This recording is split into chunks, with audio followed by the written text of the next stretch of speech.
Bonjour les amis, shalom, shalom, j'espère que vous allez bien. J'espère que vous avez eu des bonnes nouvelles, que vous êtes bien motivés, que vous êtes reliés avec Hachem, avec Rabbeinu, et sinon vous êtes ici pour vous relier avec Rabbeinu, qui nous relie avec Hachem. C'est connection, c'est la connexion, Breslev Connection. On est connecté à Breslev, on est connecté à Rabbeinu. Donc, on est là, on continue, on poursuit, on renforce sa émouna, on renforce sa joie, la simra, on renforce le chant, on renforce la danse et on renforce le souffle positif parce que le souffle positif, on a besoin de l'avoir pour soi et aussi de le propager pour tout le monde. Parce que quand on le propage, en fait, on le reçoit pour soi-même. C'est là toute la merveillosité de la chose. C'est que le propager avec joie, avec simplicité, pas obligé, faut pas obliger. Il y a des gens, ils voudront pas. Il y a des gens, ils entendront pas. Il y a des gens, ils savent pas que ils ont des parties du cerveau qui sont emmurées. Emmurées, c'est comme ça. C'est comme ça, c'est le conditionnement qui a fait ça, c'est le conditionnement.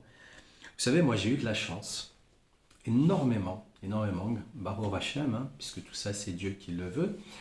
J'ai eu la chance d'avoir des parents qui étaient pratiquement analphabètes. Je dis pratiquement analphabètes, ils savaient à peine lire.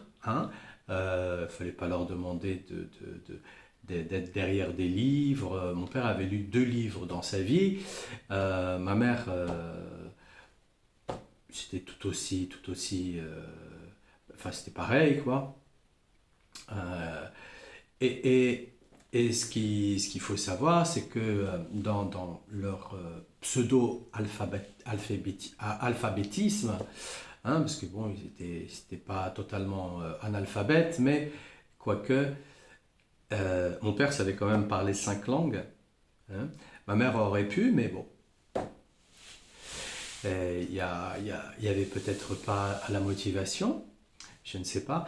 Mais là où Baruch Hashem, j'ai eu la chance, c'est qu'ils m'ont pas forcé d'aller à l'école. Voilà, donc déjà l'école maternelle, j'y suis allé 2 jours.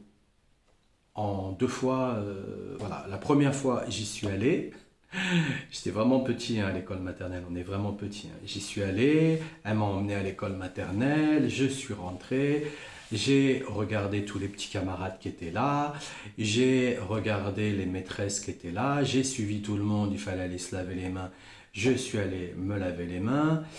Et puis, au moment de rentrer dans la classe, qu'est-ce que j'ai fait? J'ai repris mon manteau et je suis parti et je suis rentré chez moi. Et je me suis installé sur les escaliers de là où j'habitais. Donc, j'ai grandi dans un HLM. Et je me suis installé là et j'ai attendu ma mère patiemment. Voilà. Alors, elle arrivait, elle faisait les courses en fait. Elle arrivait. Elle m'a dit, mais qu'est-ce que tu fais là? Je ne veux pas aller à l'école. Je ne veux pas. Elle dit, reste avec moi. Reste avec moi.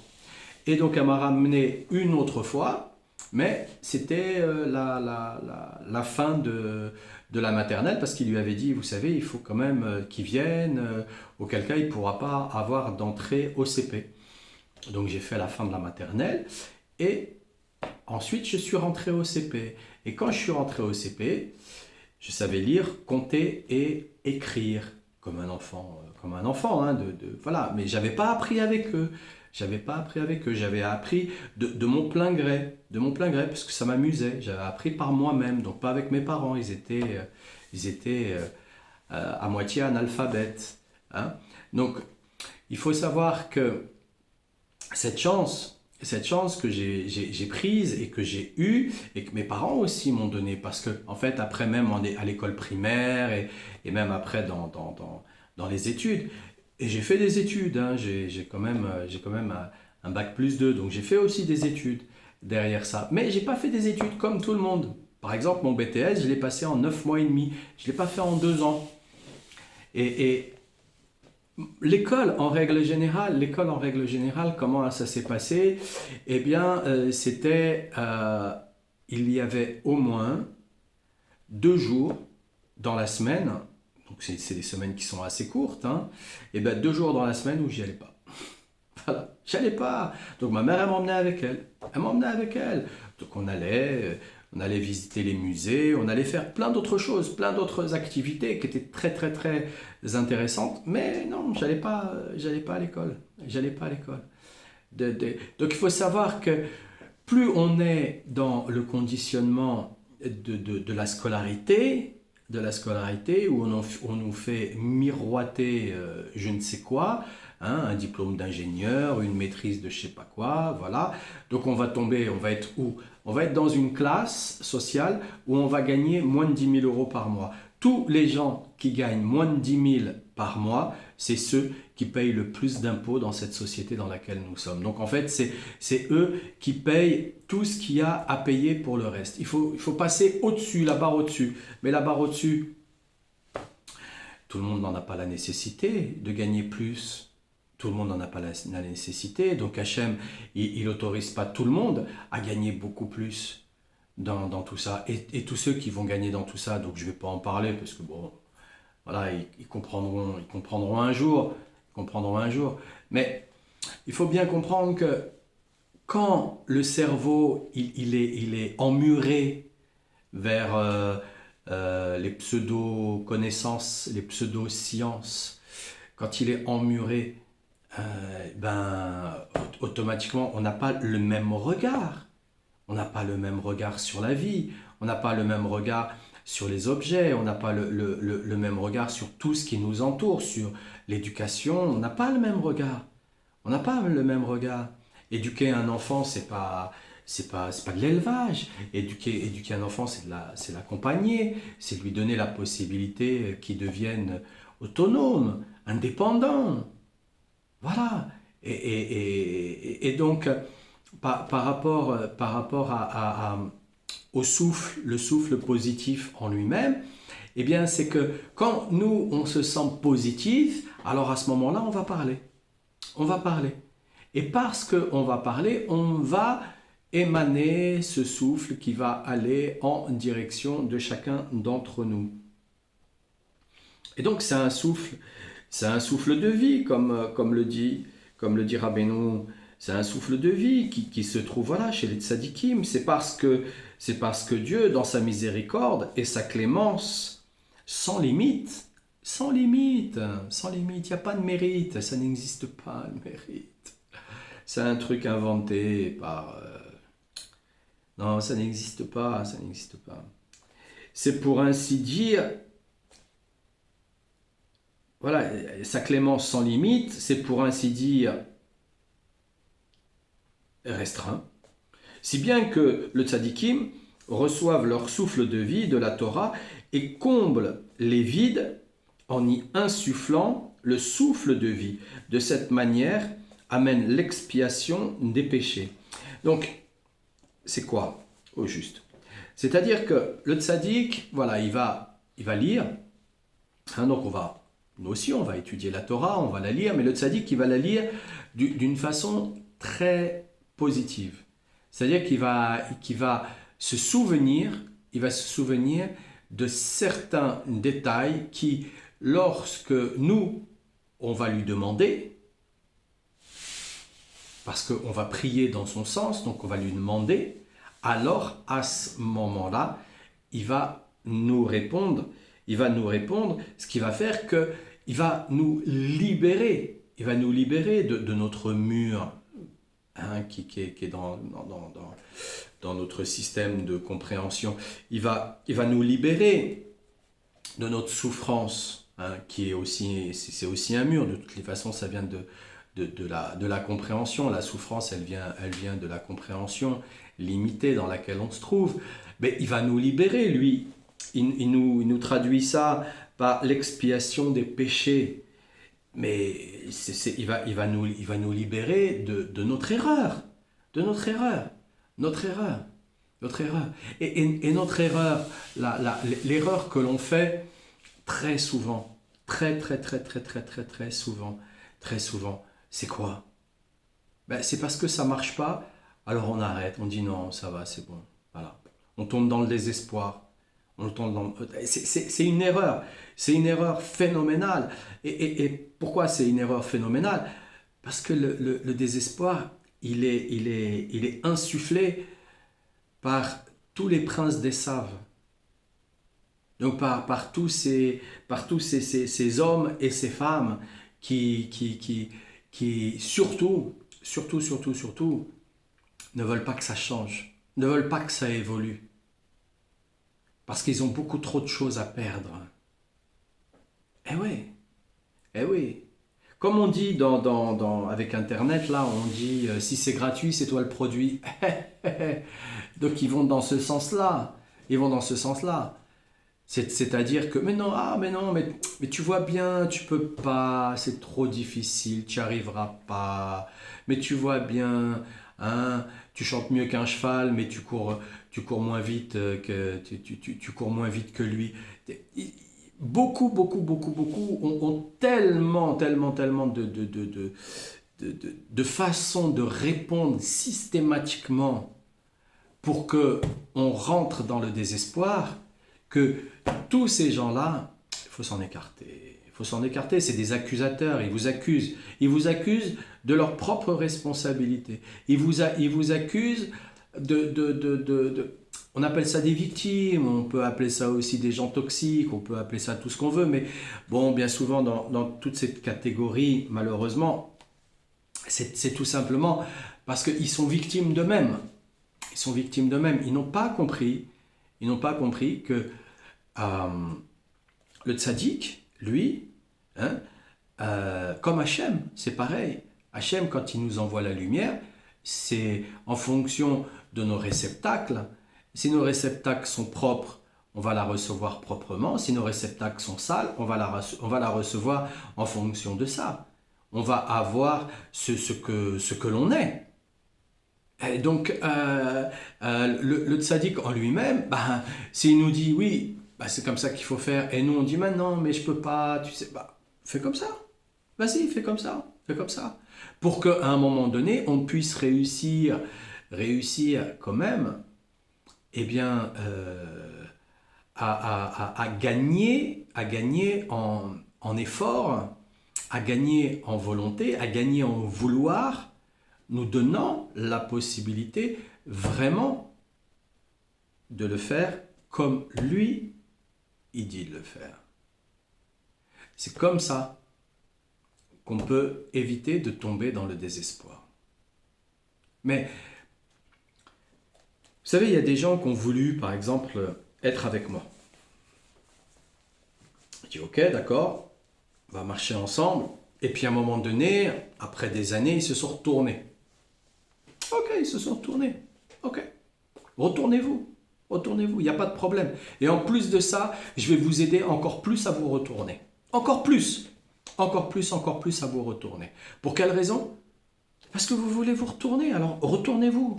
Tournez-vous contre moi. Vous avez envie? Ben, je vais vous donner encore plus la possibilité d'avoir envie de vous retourner contre moi. Voilà. Pour que vous alliez jusqu'au bout de ce que vous avez décidé. Et peut-être que là, vous allez réussir à vivre une expérience qui vous donnera suffisamment de recul pour vous apercevoir à quel point vous avez été dans l'erreur. Auquel cas, si on croit qu'on existe à travers les autres, à travers leur regard, mais on est foutu, on rentre dans le désespoir, on est foutu. On ne vit pas à travers le regard des autres. Voilà. Si je le fais, c'est parce que j'aime le faire. Voilà. Si je suis là, Rabbeinu m'a demandé, je suis là, je le fais, j'aime le faire. Ensuite, le résultat, le nombre de personnes qui regardent, le nombre, ça ne me regarde pas. Ça ne me regarde pas. Mais je le fais parce que j'aime le faire. J'aime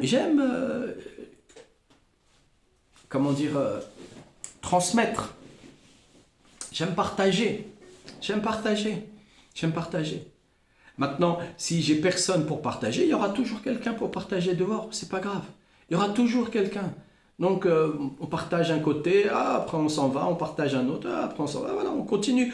Maintenant, on partage véritablement parce que il y a des individus qui aiment et qui vous redonnent en retour. C'est merveilleux parce qu'ils donnent de l'eau à mon propre moulin. Donc, ça motive et comme ça motive, on a envie encore plus de donner. Parce que plus on me donne, plus j'ai envie de donner encore plus. On m'en a donné un, j'ai envie de donner deux. Je suis comme ça, je peux pas, c'est ma nature, c'est comme ça. Donc le souffle de vie positif, lui, une fois qu'on l'a, ben, on a compris. Les autres, ils sont comme ça, ben, reste comme ça. Reste comme ça. Ah, la tour Eiffel, elle est verte. Il n'y a pas de problème. La tour Eiffel, elle est verte. La tour Eiffel, il y en a, il est monté dedans, il est monté sur la Lune. Il n'y a pas de problème. La tour Eiffel, il y en a un, il est monté dedans, elle est montée sur la Lune. Comme vous voulez. Comme vous voulez. Il n'y a pas de problème. Il n'y a pas de problème. Pourquoi? Parce que Hachem, lui, ça fait très longtemps, c'est pas la vérité, c'est pas la vérité qu'il demande, c'est pas le Hémet, non. Ce qu'il demande, c'est le Shalom. Ça fait très longtemps qu'il demande le Shalom. Parce que ça fait très longtemps que l'homme, lui, il peut pas accepter, que il n'a pas la main et il n'a pas. Ouais, on peut allumer. Merci beaucoup. Il peut pas accepter qu'il a pas la main. Il peut pas accepter. L'homme, il peut pas accepter qu'il n'a pas la main. Il veut garder le contrôle. Il veut garder.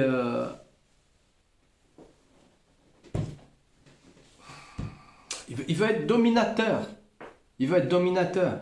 Mais dominez-vous vous-même. Quand on se domine soi-même et qu'on se dépasse parce qu'on se domine soi-même, mais c'est magnifique. D'ailleurs, après, on n'a plus peur des autres, hein, franchement. On n'a plus peur de ce qui arrive, hein, franchement, parce qu'on s'est dominé soi-même. Mais les autres qui veulent toujours dominer les autres, mais c'est de la peur. C'est un chien qui aboie. C'est un chien qui aboie. C'est de la... Voilà, il faut avoir de la psychologie canine avec ce genre d'individu. Donc, comme il dit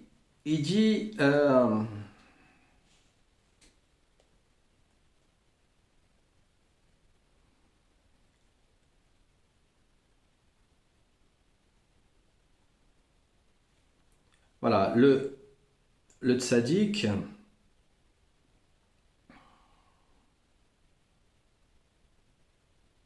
voilà, le tzaddik, voilà, les tzaddiks, ils agissent à l'instar de Dieu quand ils se revêtent des 13 attributs de bonté et de clémence figurant dans la paracha de Kitissa, l'Exode, donc 34, verset 6.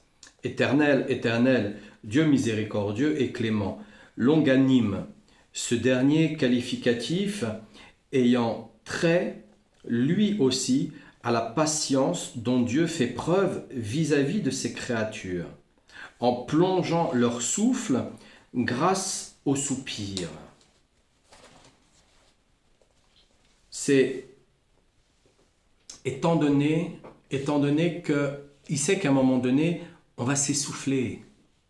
Hachem, il sait qu'on va s'essouffler.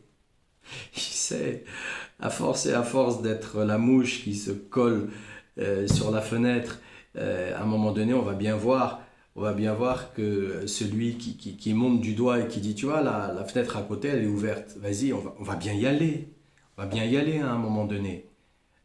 Donc, il sait pertinemment qu'on va s'essouffler.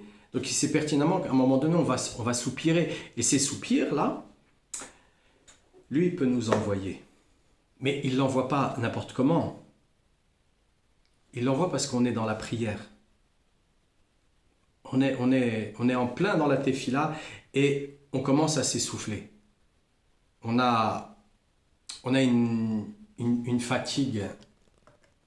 Je ne sais pas si Pourquoi c'est... Ah, voilà. Ah, ben excusez-moi, il y avait ça, donc ça m'avait mis en sombre. Et c'est parce que j'avais appuyé malencontreusement sur ce bouton. Donc d'un seul coup, je remarque, je dis, ah, mais c'est très sombre. Comment ça se fait? Bon, ben vous allez avoir tout un passage, hein, désolé. Désolé, c'est le coup du direct, parce que moi je fais juste one shot, hein, je reviens pas sur mes vidéos ou quoi que ce soit, j'essaye pas de faire des montages ou quoi que ce soit, ça m'intéresse pas. C'est comme ça, et c'est très bien comme ça, grâce à Dieu. Donc,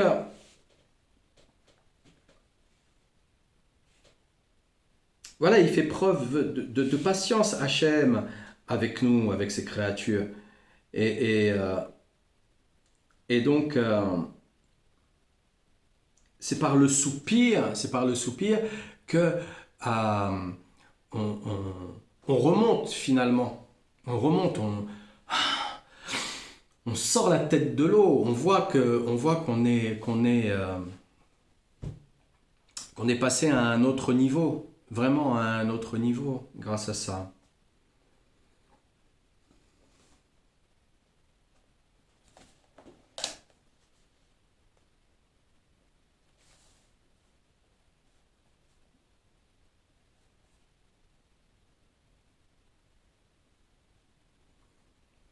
Et donc, il y a aussi donc un autre qualificatif de sa clémence,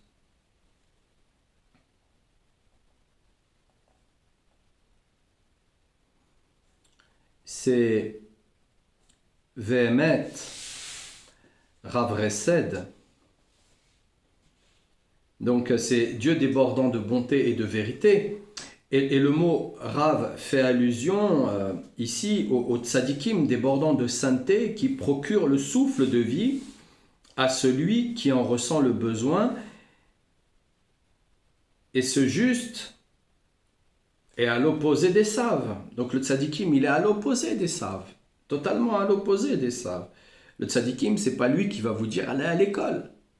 Le tzadikim, c'est pas lui qui va vous dire ce genre de choses. C'est pas lui qui va vous dire que faites en sorte de nourrir cette société. Non, non, c'est pas lui qui va vous dire ça. Non, non, non, non, non. Le tzadikim, il va vous dire la Torah, c'est déjà la loi. On n'a pas besoin d'avoir une autre loi. On n'a pas besoin d'avoir des inventions différentes de tout ce que cette société, depuis plus d'un siècle, elle a créé, elle a fondé. On n'en a pas besoin. On n'en a pas besoin. Donc il est totalement à l'opposé des saves et de ses semblables, maître des forces impures, symbolisées par la couleur rouge, incarnant la rigueur. Donc, quand ils sont à l'intérieur de cette énergie de rigueur, ils en deviennent psychorigides. La psychorigidité, c'est une maladie psychiatrique.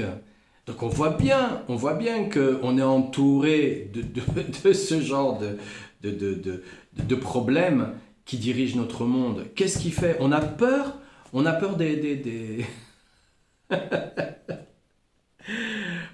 malades mentales. C'est là le problème. C'est là le problème. On est, j'ai été en contact avec des gens comme ça, et en fait, le monde, il a peur de ces gens-là. Il a peur de ces gens-là. Mais on n'a pas à avoir peur d'eux. On n'a pas à avoir peur d'eux. C'est comme l'histoire de celui qui se prenait pour un dindon. On n'a pas à avoir peur d'eux. On écoute, on leur parle, on écoute, on leur parle. Ouais, il faut beaucoup de patience, beaucoup de patience, beaucoup de persévérance. On arrive à rétablir un équilibre chez eux.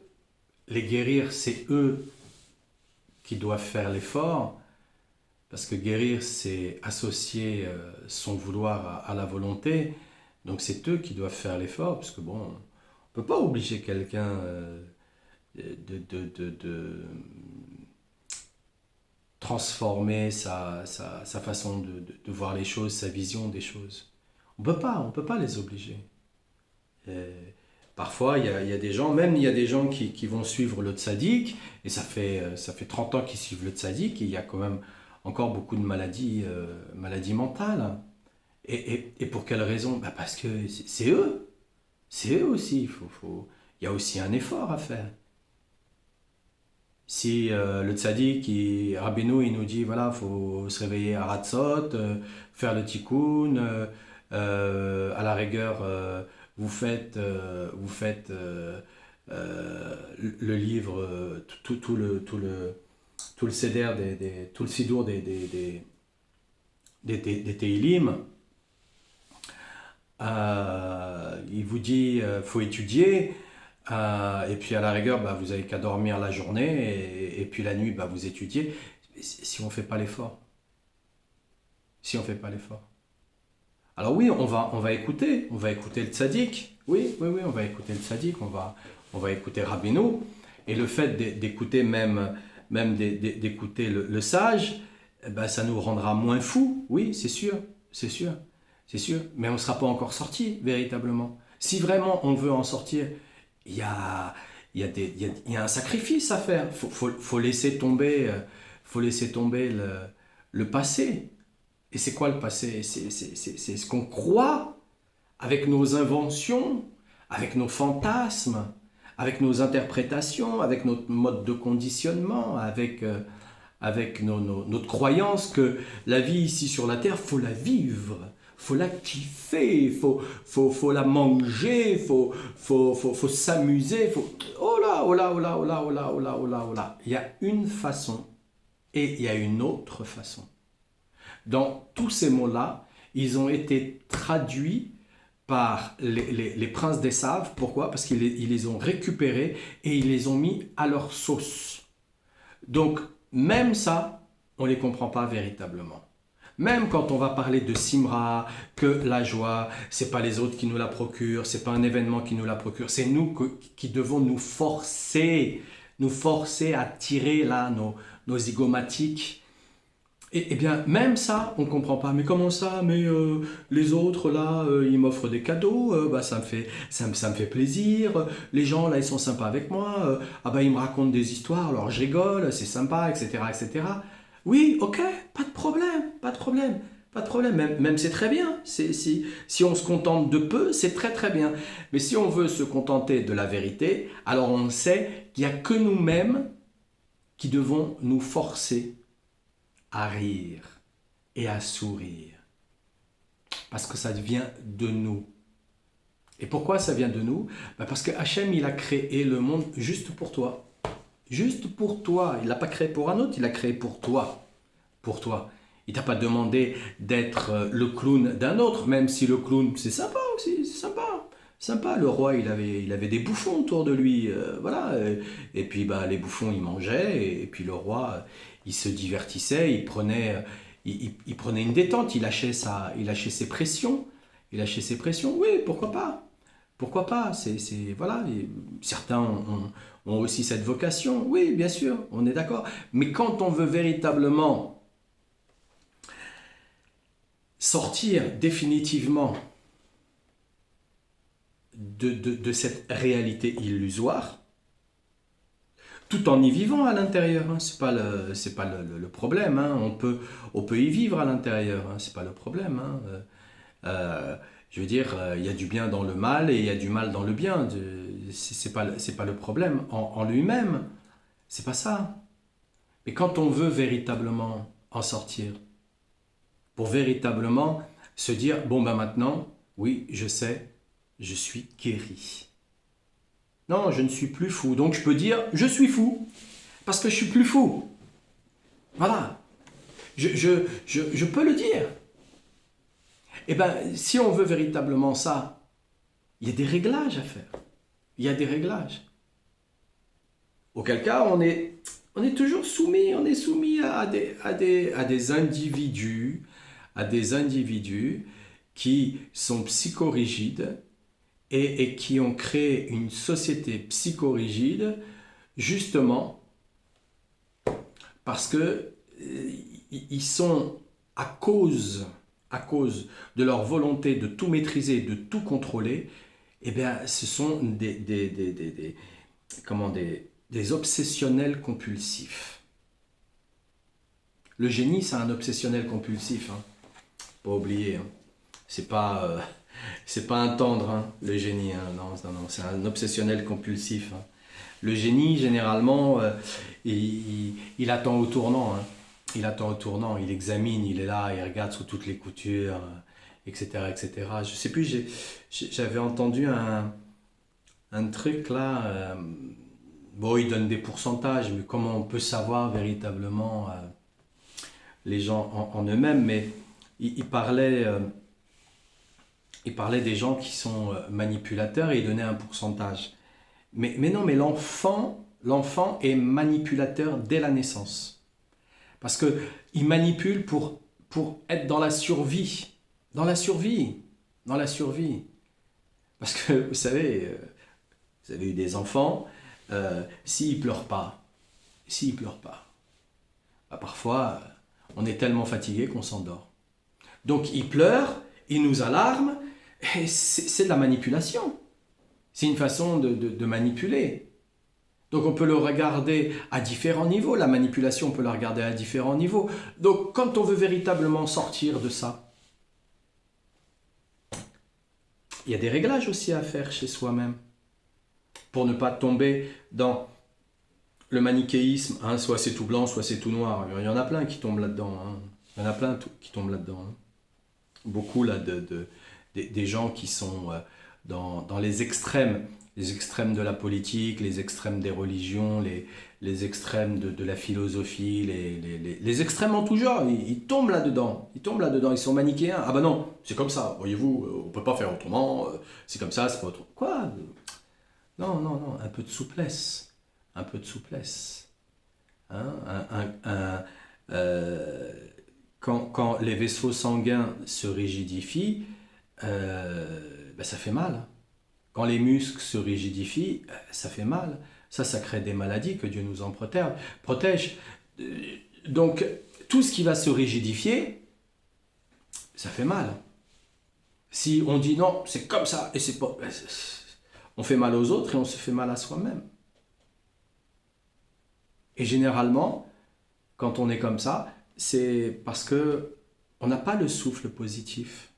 Non, on n'a pas le souffle positif. Le souffle positif, c'est pas non plus il est interdit d'interdire, fumons des pétards, amusons-nous, c'est la fête, hip hip hip ou hurrah. Non, c'est pas non plus ça. Ça aussi, c'est un extrême. Non, il y a un équilibre à maintenir entre tout ça. Il y a un équilibre à maintenir. Et savent, il existe, bah parce que Yaakov existe. L'un sans l'autre, ben, ils n'existent pas, parce qu'on ne peut pas les reconnaître. Donc, s'ils existent, c'est parce que nous, à l'intérieur, on doit apprendre, et on doit apprendre surtout ce qui va être beaucoup plus doux pour nous, mais avant d'être doux, ben, le médicament, il est amer. Le médicament, il est amer. Parce que se rendre compte qu'on est fou, se rendre compte qu'on est malade, se rendre compte que on traduit ce que l'autre y dit juste parce qu'on n'a pas envie d'entendre la vérité de ce qui est dit à l'intérieur, parce que ben, il y a les vérités qui sont crues, et puis il y a des vérités qui sont subtiles. C'est pour nous laisser le temps de remonter petit à petit à la surface et sortir la tête de l'eau. Auquel cas, si on décompresse trop rapidement, on explose. On explose. Trop de lumière, ça ne nous plaît pas. Pas assez de lumière, ça ne nous plaît pas aussi. Voilà, donc on y va par palier. Ah oui, le palier, il est long, il est très très long, parce que bah, on se dit, bah oui, d'accord, bah, c'est merveilleux. Rabbeinu, il est là, il est toujours dans la place, et il est toujours avec nous. On va l'étudier, on va travailler avec lui. Oui, c'est magnifique, on doit garder l'espoir. Le désespoir n'existe pas. Enjoy Yuj Bayolim Clyde. Je suis un petit peu voilà, mais magnifique, magnifique. mais on en sort nous-mêmes. Et quand on en est sorti soi-même, je vous assure qu'à un moment donné, on passe à la croisée des chemins. Ça arrive à tout le monde, à tout le monde, à tout le monde. On passe à la croisée des chemins. Et dans cette croisée des chemins, on va commencer à voir tout ce qui ne va pas chez les autres. Et ça, non, non, non, on le voit, mais on doit faire grandir justement sa tolérance. On doit faire grandir l'acceptation que les autres n'ont pas avancé aussi vite que nous. On doit faire grandir sa patience. Sa patience. Et ça, cette croisée, c'est pas juste en un jour hein, ou en une année. Hein. C'est pas juste en un jour ou en une année. Parce que c'est tous les jours, on va devoir la travailler. Tous les jours, on va devoir la travailler. Parce que tous les jours, en la travaillant, on avance petit à petit vers le vrai chemin de la tolérance et de la persévérance. Et à l'intérieur, ben, qu'est-ce que je voulais que je vous dise? Qu'est-ce que je voulais que je vous dise? Eh oui, eh oui, eh oui, eh oui, eh oui, eh oui, eh oui. C'est le passage obligé ici. Et puis tout le monde va devenir, comment dire, celui qui est témoin. Donc on passe le témoin à l'autre dans la course. Enfin, c'est même pas une course. Donc on passe le témoin à l'autre. On peut aussi l'interpréter comme si c'était une course parce que les années passent vite. Voilà, on peut aussi l'interpréter de cette manière-là. Mais on passe le témoin à l'autre et voilà, et on avance. Et, et, euh,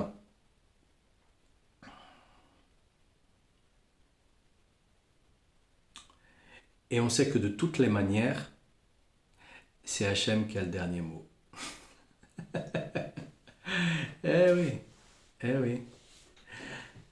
Alors qu'Hachem vous protège, vous bénisse, vous apporte la refoua shlema, vous apporte la parnassa, le bon zivou pour tous ceux qui en ont besoin, le shalom bayit, qui vous apporte la compréhension de vos enfants par le cœur, hein, celle qui dit oh c'est pas grave, ça passera, hein, on recommence tout à l'heure de toutes les façons, t'inquiète pas, j'oublie pas, je recommence, j'ai vu un petit peu le décalage, je sais où la poussière elle est mise, donc petit à petit je viendrai l'enlever et t'aider à l'enlever aussi.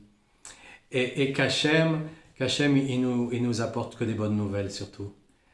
Alors je vous dis à demain les amis et portez-vous bien. Et pensez à cliquer, à vous abonner. Non, je rigole. À demain les amis.